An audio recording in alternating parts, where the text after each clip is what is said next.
오늘 때보다 더 감명 깊게 찬양을 하나님 앞에 올려주신 찬양대의 섬김으로 큰 감동을 받았습니다. 너무 감사합니다.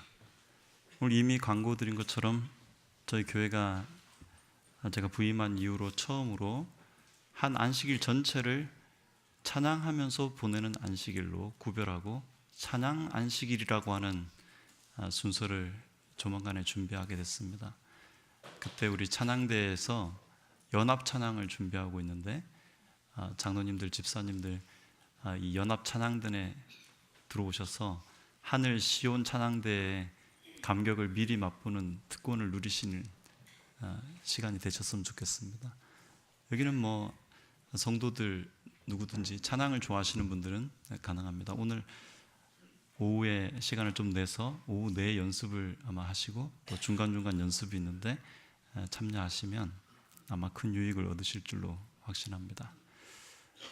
주님을 찬양해 주신 찬양대의 섬김에 감사하시는 분들만 아멘 합시다. 아멘. 감사합니다. 자, 오늘은 성경 말씀 읽기 전에 성도님들 좌우에 그리고 앞뒤에 우리 꼭 하늘 진주문 앞에서 만납시다 하고 인사를 좀 나누고 말씀을 드리려고 합니다. 시작. 우리 하늘 진주문 앞에 꼭 만납시다. 공릉동은 1번 문에서 만나겠습니다. 또 막 2번 문에 가가지고 전 목사가 구원을 못 받았다고 펄펄 뛰지 마시고 1번 문으로 오시면 되겠습니다. 요한계시록 21장 10절에 있는 말씀입니다. 성령으로 나를 데리고 크고 높은 산에 올라가 하나님께로부터 하늘에서 내려오는 거룩한 성 예루살렘을 보니 11절 하나님의 영광이 있어 그 성의 빛이 지극히 귀한 보석 같고 벽옥과 수정같이 맑더라. 크고 높은 성곽이 있고 12문이 있는데 문에 12천사가 있고 그 문들 위에 이름을 썼으니 이스라엘 자손 12지파의 이름들이라. 동쪽에 세 문, 북쪽에 세 문, 남쪽에 세 문, 서쪽에 세 문이니 그 성의 성곽에는 12기초석이 있고 그 위에는 어린 양의 12사도의 12이름이 있더라. 21절 그 12문은 12진주니 각 문마다 한 개의 진주로 되어 있고 성의 길은 맑은 유리 같은 정금이더라. 아멘. 여러분, 사는 게 고단하시죠? 눈은 피곤하고 몸은 말을 안 듣고 하는 일은 잘 안 되고 경쟁과 시기와 다툼 속에서 사시다가 하나님 품 앞으로 오셨습니다. 우리 하나님이 우리 성도들 지친 마음 어루만져 주셔서 다 은혜와 평강이 충만하시기를 기도합니다. 예. 지금 우리가 잠깐 당하는 고난이 너무 크지만 이후에 얻을 영광에 비하면 정말 적은 것입니다. 오늘 요한계시록 21장에 소개된 이 거룩한 성 예루살렘, 여러분 이 예루살렘에 대한 묘사는 비유가 아닙니다. 실체입니다. 이것은 상징이 아니고 실물입니다. 우리는 이제 꿈에 그리는 그냥 하룻밤 꿈꾸고 사라질 그런 허망한 것을 기다리는 사람들이 아니고 정말 우리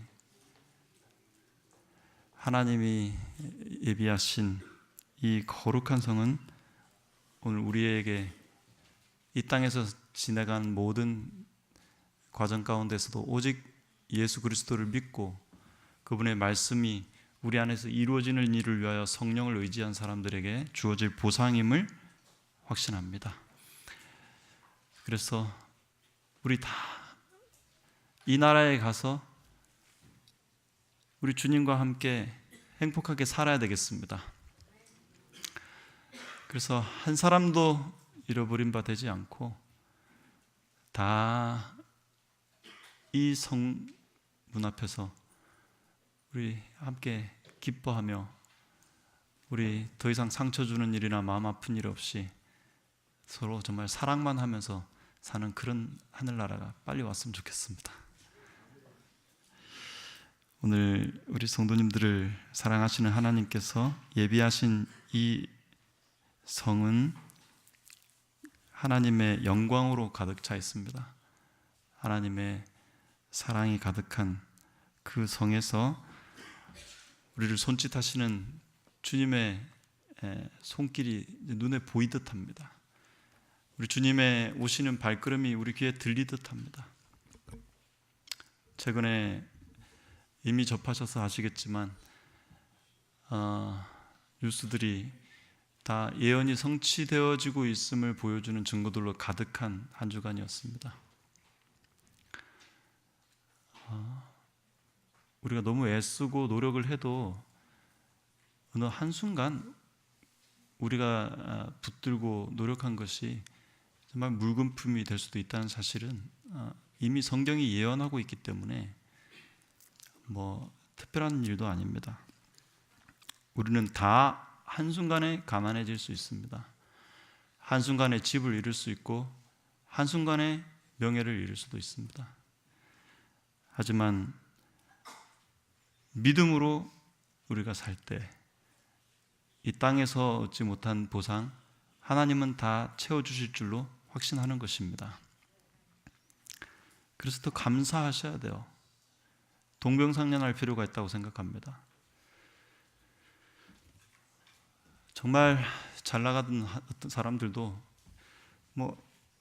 멀쩡하게 지내는 사람들도 한번 생각해 보십시오.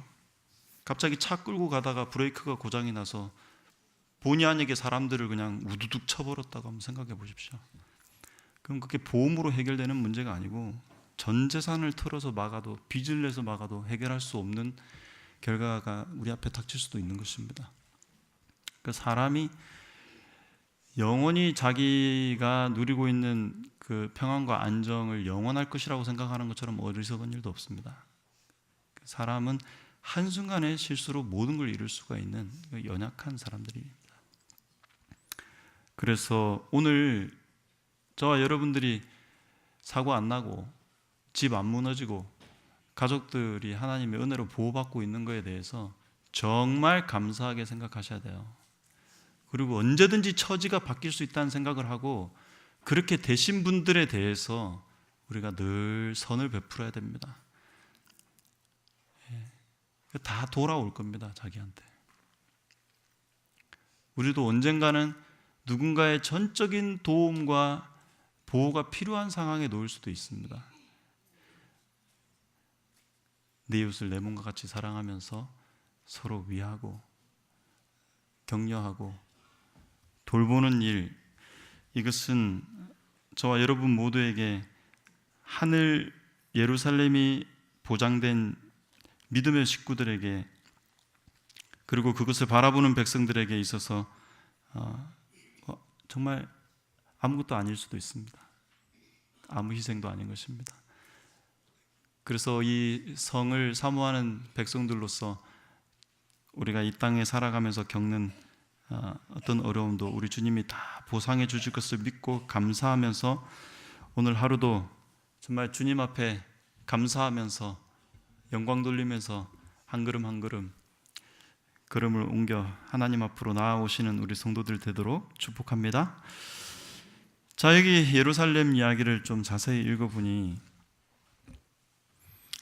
문이 12문이 있는데 12절에 자세히 보니까 그 문들 위에는 이스라엘 자손의 12지파의 이름이 적혀 있고, 그리고 그 성곽이 있는데 그 성곽에 12기초가 있는데 그 기초석 위에는 12사도의 이름이 있다, 이렇게 기록된 것을 보게 됩니다. 자, 그럼 그려지십니까? 성곽에 기둥이 있잖아요. 그 기둥에 큰 성곽 12기둥이 있는데 그 기둥 밑에 있는 기초석은 12사도의 이름이 적혀 있고, 그 천국문으로 들어가는 문의 입구가 되는 문들은 이스라엘 12지파의 이름이 각각 이렇게 세워져 있다 그랬습니다. 그러면 이스라엘 12지파의 첫째 장자의 이름은 성도들이 좀 상식적으로 아실 텐데 한번 답해 보실래요? 누구입니까? 네, 아까 몇 번 문에서 만나자 그랬어요 저희가? 지금 직원회에서 다른 문으로 옮길까요? 아니면 어떻게 할까요? 그냥 1번 문에 만나자고 했는데 하나님이 알아서 모아주실 겁니다. 너무 걱정하지 마시고. 그래서 이스라엘의 12지파가 어떻게 구성되어져 있는지, 그리고 예수님의 12사도가 누구인지 그 이름 정도는 우리가 하늘에 가서 알아봐야 될 거 아닙니까? 그러니까 그 이름을 이해하고 공부하는 일, 아주 재밌는 과정이라고 생각합니다. 그래서 구약 성경과 신약 성경을 통해서 12지파의 이름이나 예수님의 제자 12제자의 이름이 나오면 저희는 다 그 이름들이 하늘에 적혀 있고 우리는 그 지파 이름 아래 모이게 될 것이라는 소망을 가질 수 있기 때문에 그 이름을 소중하게 생각할 필요가 있겠습니다. 그런데 참 재미있는 얘기는 그 하늘에 가면은 12문에 그 문들이 다 하나로 이루어진 진주로 되어 있다는 사실입니다. 그러니까 진주 여러 개가 박혀 있는 게 아니고 문짝 하나가 전체가 진주인 문을 만날 거다, 그 말입니다. 아시다시피 진주가 만들어지는 과정에 대해서는 우리가 상식적으로 압니다.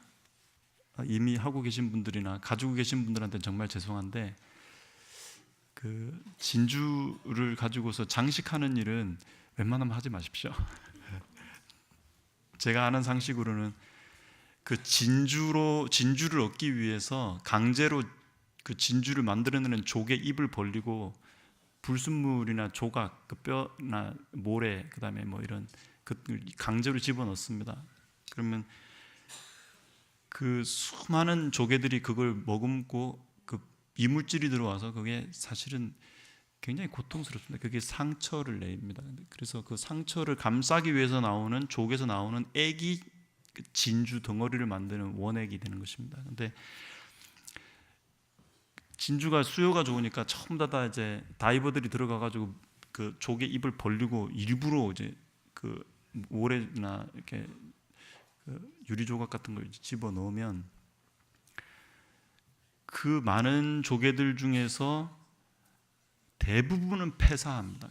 그 조개들이 거의 다 죽고 그 중에서 간만에 이제 뭐 한 몇천 개 집어넣으면 그 중에 한두 개가 살아가지고 진주를 만들어냅니다. 그러면 진주 목걸이 하나를 만들기 위해서 그 상업적으로 그 진주들을 대량으로 폐사시키면서 나오는 진주입니다. 그러다 보니 또 그 진주의 입에다 벌리고 조각을 집어넣는 일을 하는 게 누구냐면 다 학교도 못 가는 한 6살, 7살 이런 꼬맹이들이 다이빙을 하루 종일 해가지고 그 진주 안에다가 조각을 집어넣어가지고 아주 아동 학대를 통해서 얻은 부산물입니다, 사실.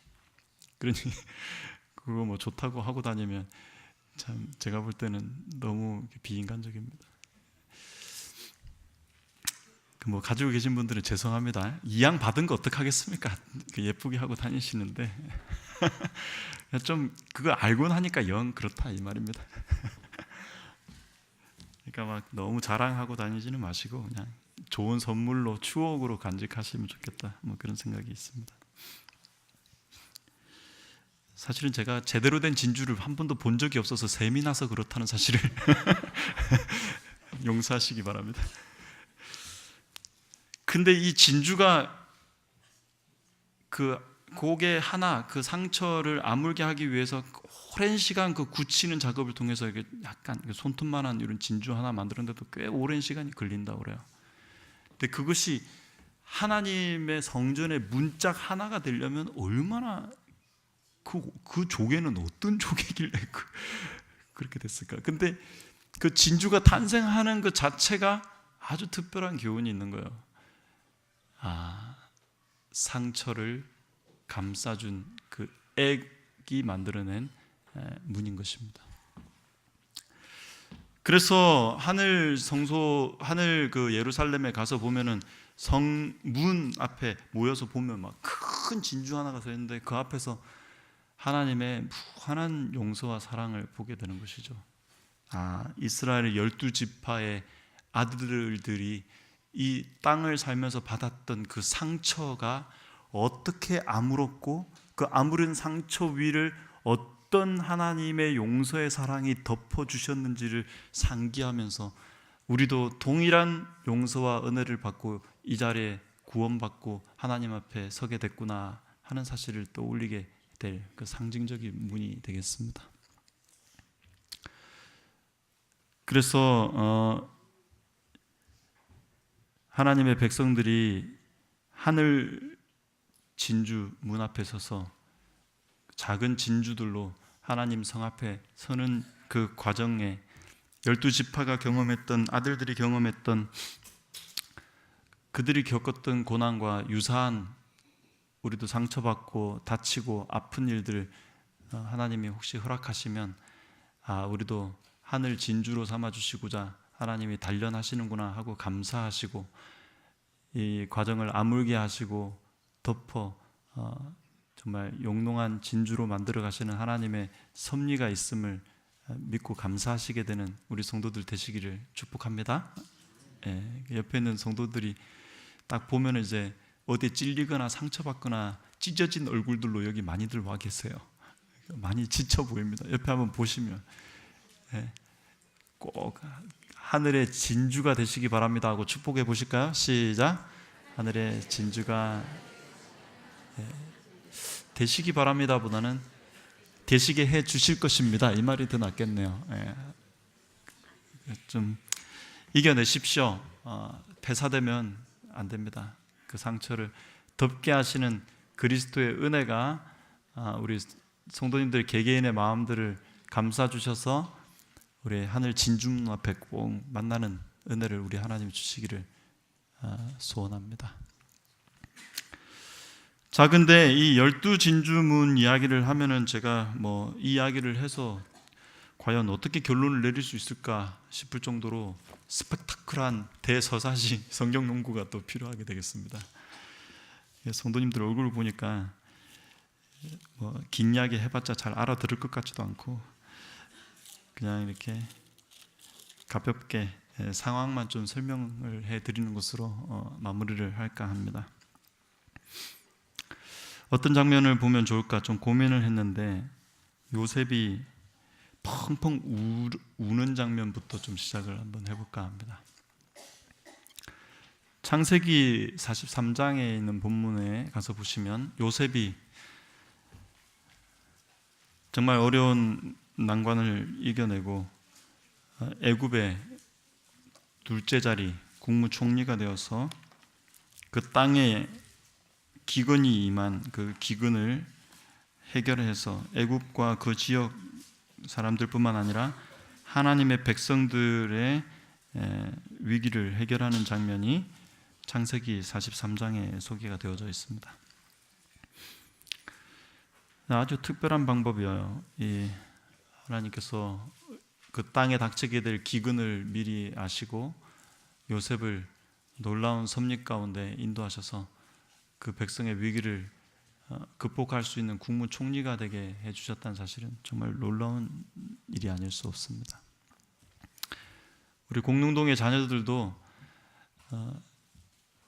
하나님께서 이 시대에 우리 백성들이 당하게 될 위기를 감당하는 그 역할과 지위를 누리도록 하나님이 축복해 주시기를 좀 제가 사실 바라고 기대합니다.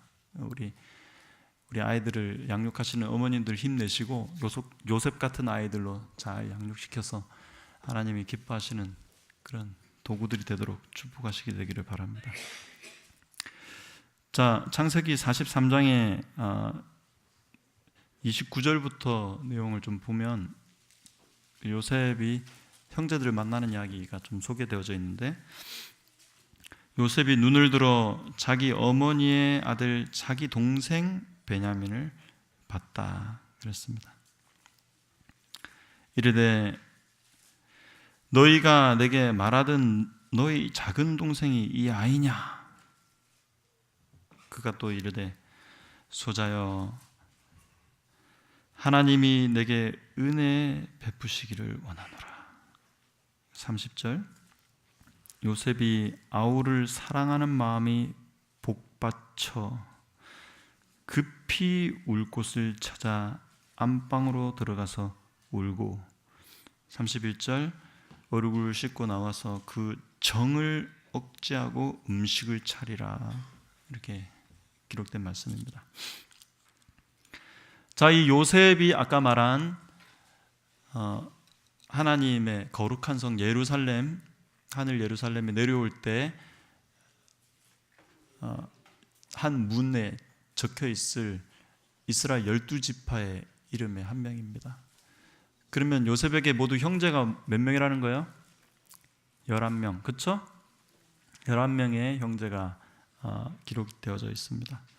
물론 성경을 좀 더 깊이 보시는 분들은 이 이스라엘 지파의 명단이 중간에 조금씩 바뀌고 통폐합됐다는 사실을 알게 될 텐데, 지금 계신 초신자들에게 그런 이야기까지 다 설명하자니 너무 긴 이야기니까 그만 12지파의 한 이름이다 이렇게만 좀 이해해 주시면 고맙겠습니다. 근데 이 요셉이 지금 자기 동생이라고 이야기하는 베냐민을 이제 보고서 사랑하는 마음이 복받쳤다. 그래가지고 펑펑 우는데 제대로 못 울고 숨어서 실컷 울고 나와가지고 정을 꾹 참고 밥상을 차려라, 이런 장면이 여기 43장에 소개되어져 있습니다. 뭔 일이 일어난 거예요? 이게 뭔 일일까요? 도대체 아시다시피 요셉의 부친은 조남이 어떻게 되십니까? 예, 다 아시는데 대답하기가 귀찮으신 것 같습니다. 야곱이죠. 야곱이 그 형을 속이고 그의 그 삼촌 집이죠, 라반 집으로 이제 갑니다. 가서 그곳에서 이제 도피하고 있을 때 약 20년 가량의 시간을 흐르는 동안에 그곳에서 사랑하는 그 아내, 눈에 띄는 여인을 발견하게 됩니다. 그는 막내딸을 사랑하게 됐습니다. 그 막내딸 이름이 라헬이라고 합니다. 그게 창세기 29장에 잘 소개가 되어져 있는데, 그의 언니는 레아라고 하는 사람입니다. 근데 이 야곱이 가만 보니까 라헬이 좋아요. 왜냐하면 그 29장 17절에 라헬은 곱고 아립다웠다 이렇게 기록하고 있습니다. 근데 곱다, 아립답다, 이게 다른 말입니까? 같은 말입니까? 네? 그 히브리 원어에 보면은 같은 단어를 2번 반복해서 썼어요. 그러니까 같은 말이 2번 나오면은 강조한 것입니다. 그래서 정말 예쁘다, 진짜 너무 예쁘다, 그런 말을 우리 한국말로는 그렇게 말하기에는 좀 상스러우니까 곱고 아립답다 이렇게 번역을 다르게 이렇게 한 것 같습니다. 근데 이 라헬은 성경을 쭉 읽어보면 아시겠지만 엄청 시기심이 많은 여자였어요. 언니가 잘 되는 꼴을 절대로 볼 수가 없어갖고 그냥 어떻게든 야곱 마음에 사로잡으려고 자기 종들, 자기 시종들을 시켜갖고 야곱한테 들어가서 나를 위해서 아기를 낳아가지고 내 마음에 자식 없는 서러움을 당하게 하지 말라 그러면서 그냥 바락바락 대들던 여자였습니다. 약간 못됐어요.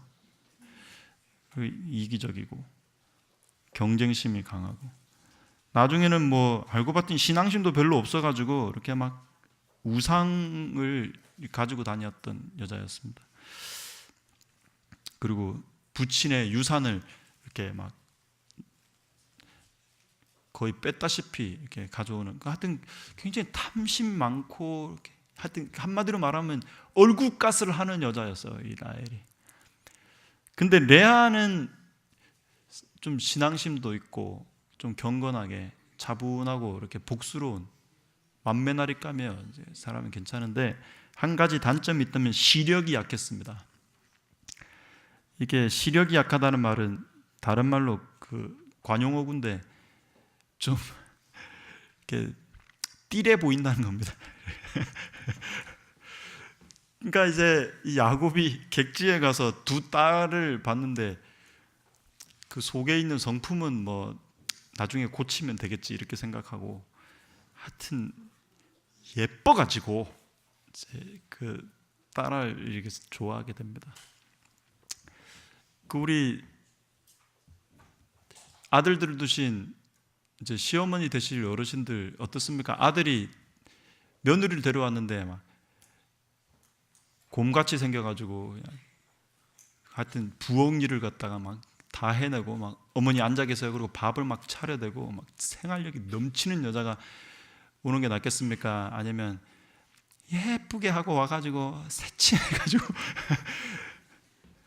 자기야 이렇게 하면서 그냥 남편을 꼼짝 못하게 그 얼굴값을 하는 며느리가 들어왔으면 좋겠습니까? 예? 곰탱이 왔으면 좋겠어요? 여우가 왔으면 좋겠어요? 아무리 그러셔도 저희는 예쁜 걸 좋아합니다. 그래가지고 이 야곱이 참, 그래서 이 라헬 얻으려고 14년을 중노동을 감당해요. 그 모든 노동을 감당했던 이유를 29장 20절에는 사랑하기 때문이라고 이렇게 기록해놨습니다. 참 골치 아픕니다. 그러니까 이 레아 입장에서는 좀 이렇게 곰탱이 같은 이 레아는 뭐 그냥 마음은 착한데 그냥 뭐 별로 예쁨을 받지 못하고, 그래서 뭐 자초지종 다 설명할 시간이 없지만 너무 야곱이 라헬만 이렇게 좋아하니까 어떻게 하면 사랑을 받을까 고민고민하다가 한 작전이 뭐냐면 연년생을 줄줄이 아들을 4명을 낳는 것이었습니다. 하여튼 여기 20년 동안 12아들과 디나까지 하나 태어났으니까 한번 생각해 보시죠. 20년 안에 13명을 낳으려면 몇 년 터울로 애를 낳아야 네? 몇 년 터울입니까? 제가 산수가 잘 안 돼가지고. 네? 20년에 13명 터울 몇 살로 해야 됩니까? 네? 젖도 안 떼고 새끼들을 줄줄이 이제 낳은 것입니다. 보통 그리고 이스라엘 여자들은 젖을 애를 한 5살까지 뭐 이렇게 물렸다 그래요. 그러니까 그 엄마 젖을 많이 먹어야 될 1년 반 된 루벤이 갑자기 또 임신이 됐으니 젖이 떨어졌을 거 아니에요.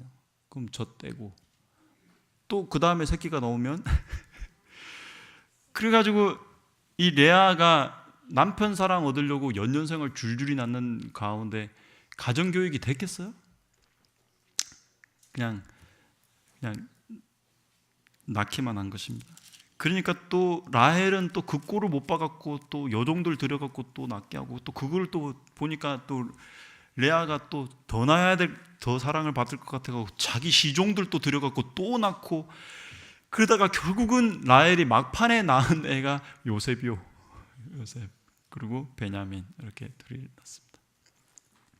그러니 애들이 사랑을 제대로 먹지 못하고 이렇게 줄줄이 연년생으로 태어난 그 집구석이 애들이 그 교육이 됐겠냐고. 그러니까 막 애들이 무질서하고 부도덕하고 아주 부정직하고 막 그랬습니다. 근데 라헬이 낳은 자식 요셉은 그 아버지도 좋아하고 라헬도 행복하고, 그래서 앞에 큰 애들은 어떻게 태어났든지 신경도 안 쓰고 요셉은 정말 애지중지하게 키웠던 것 같아요. 요셉은 정말 잘 키웠어요. 그리고 갈수록 노하우가 생겨가지고 그 뭐 막내쯤 됐으니까 앞으로 10명도 넘는 아들들이 있으니 아들들은 신물이 났겠지. 그래서 애들 키우는 법은 뭐 대충 다 안 것 같아요. 그런데 형제들이 그 요셉을 참 미워할 수밖에 없는 상황이었습니다. 그래가지고 결국 어떻게 해버렸다고 그랬습니까?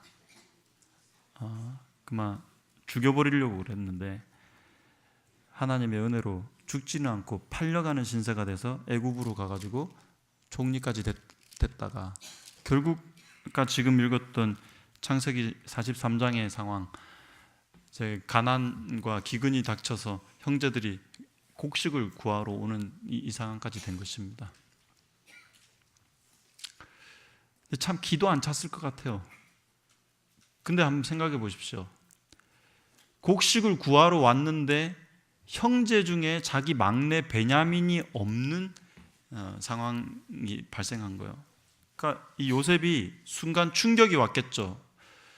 저 형들이, 저 못된 형들이 혹시 내 동생도 어떻게 해버렸으면 어떡하나, 이 생각이 들었으니까 동생 데려오기 전에는 내가 니네들 안 풀어주겠다, 이렇게 된 것입니다. 동생이 죽었는지 살았는지 내 눈앞에 데려와라. 그래가지고 울고 겨자 먹기로 이제 시몬 하나 남겨놓고 아버지 집으로 돌아갔는데 견디다 또 굶어 죽게 생겼으니까 아버지한테 베냐민 안 내놓으면 우리 다 죽습니다. 주십시오. 저희가. 그러면서 그 중에 유다 한 명이 뭐라고 그러냐면, 제 아들 둘이 있죠. 베냐민 안 데려오면 제 두 아들을 죽이십시오. 담보로 하고 베냐민을 데려가야 우리가 양식을 구합니다. 이 지경이 됐어. 그래서 결국은 베냐민까지 이제 요셉 앞에 온 것입니다. 근데 요셉이 궁금했던 건 뭐냐면, 살아는 있는데 이 형제들이 베냐민을 대하는 태도가 또 궁금한 거예요. 그래서 베냐민 앞에는 음식을 5배나 차려놓고 아주 후하게 대접을 해주면서 밥상을 한 번 더 차려줍니다. 형들이 또 저걸 보고 또 시기하나 안 하나 이제 보고 싶었던 것입니다. 근데 시기하지 않았어요. 그래서 마지막으로 베냐민 자루에다가 은잔 집어넣어 갖고 돌아가는 길에 이렇게 그 다시 발각되게 해가지고 다시 베냐민을 내가 잡아서 죄를 물어야 되겠다, 이렇게 각본을 썼습니다. 그때 형제들이 콧물을 흘리면서, 저희가 한때 우리 동생 하나가 있었는데 그 동생을 해코지를 한 것이 죄가 돼서 하나님이 지금 우리를 벌하시는 것 같은데, 저희가 그때 이후로 하나님이 은혜가 임해갖고 저희가 다 정말 회개 많이 하고 이 동생을 그렇게 한 거에 대하여 슬퍼하면서 하나님의 용서를 경험하면서 지금까지 살았는데, 이 베냐민은 차라리 우리가 죽었으면 죽었지 이 베냐민만은 절대로 죽이면 안 되고 아버지를 그렇게 상심하게 하는 그런 일을 하시면 안 된다고 한 번만 윤호해 달라고 형제들이 요셉 앞에서 싹싹 빕니다. 그래서 창세기 45장에 요셉이 그 형제들 앞에서 어떻게 합니까? 보니까 요셉이 시종하는 자들 앞에서 그 정을 억제하지 못하여 소리를 질러 모든 사람을 자기에게서 물러나라 하고 그 형제들에게 자기를 알립니다. 그리고 45장 2절에 나와 있는 말씀 보니까 뭐라고 됐어? 요셉이 큰 소리로 울었다. 옛날 성경에는 방성대곡에 있다, 이렇게 돼. 애굽 사람들에게 다 들리고 궁중에 그게 다 들리도록 울었습니다. 그러면서 정말 놀라운 이야기를 4절부터 하게 되죠. 시간이 없으니까 5절만 좀 보시면 그 형제들에게 뭐라고 이야기합니까? 당신들이 나를 이곳에 팔았다고 해서 근심하지 마소서, 한탄하지 마소서. 이 한탄하다 이 말은 원래 성내다 이런 뜻입니다. 그러니까 왜 그 팔지 말자고 한 애를 팔아가지고 이 어려운 일을 당하게 했냐면서 책임 소지를 서로에게 떠넘기지 마세요 이 말입니다. 또 싸우지 마세요. 내 앞에서 제발 좀 싸우지 마요. 내 앞에서는 이제 형님들 그 시도 때도 없이 싸워대는 통에 내가 아주 정말 그 어렸을 때부터 너무너무 상처를 받았는데 이제는 제발 싸우지 마라. 하나님이 생명을 구원하시려고 나를 당신들보다 먼저 보냈습니다. 그러면서 7절 하나님이 큰 구원으로 당신의 생명을 보존하고 당신들의 후손을 세상에 두시려고 나를 당신들보다 먼저 보내셨습니다. 이렇게 하면서 하나님의 섭리를 높이면서 이 형제들을 용서해 주며 웁니다. 이것이 12지파가 세워지게 된 계기가 됐어요. 하나님의 12지파는 무엇으로 탄생하게 됐느냐면 요셉의 무조건적인 용서를 하나님이 그 속에서 하셔서 그 형제들을 용서하시는 그 은혜로 말미암아 12지파가 만들어졌어요.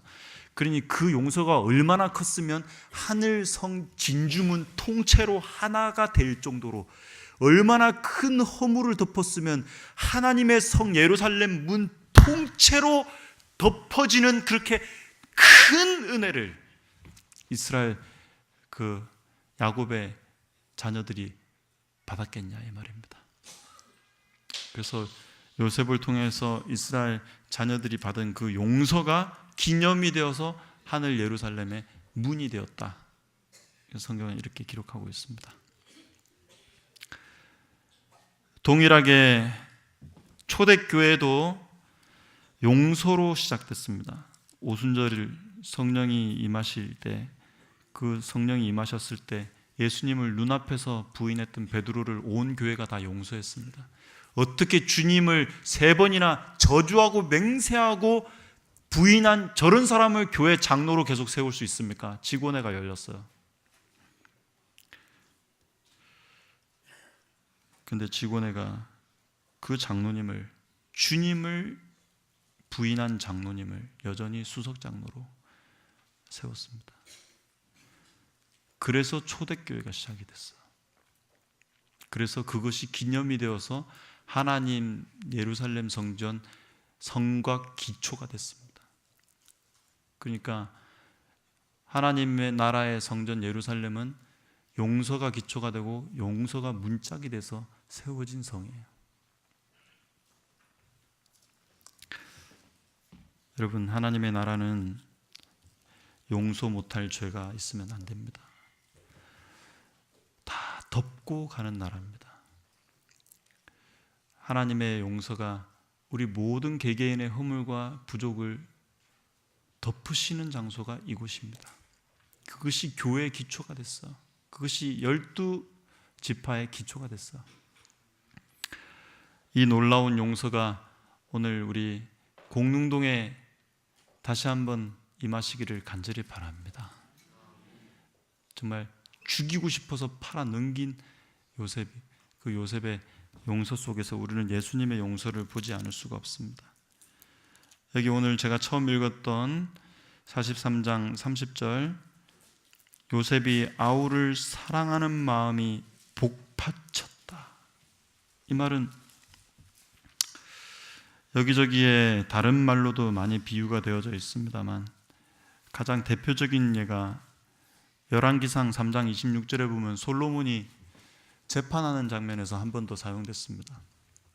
두 여자가 한 아이를 두고 얘가 내 진짜 아들이라고 싸울 때 말입니다.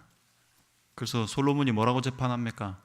산 애를 두 쪽으로 쪼개갖고 반반씩 줘라. 그렇게 했을 때 그때 그 친엄마가 그 마음이 어떻게 됐다고 기록하고 있습니까? 한번 찾아보실까요? 왕상 열왕기상 3장 한번 가서 보십시오.